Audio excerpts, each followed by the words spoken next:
žmogus kitą kartą turi visokių lūkesčių, kas jo laukia po gimdymo.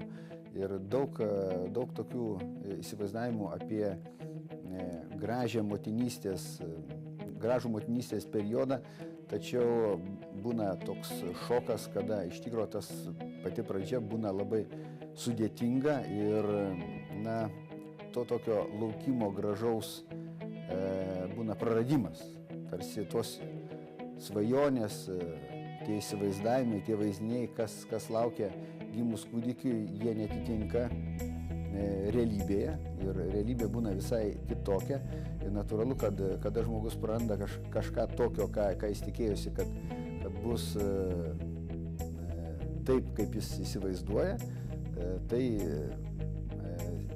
paprastai lydima yra to vadinamo gedėjimo proceso, kurio vienas iš pagrindinių tokių komponentų, kur labai ryškiai jis matomas ir išgyvenamas tiek paties žmogaus, tiek aplinkinių, tai yra būtent ta depresinė fazė.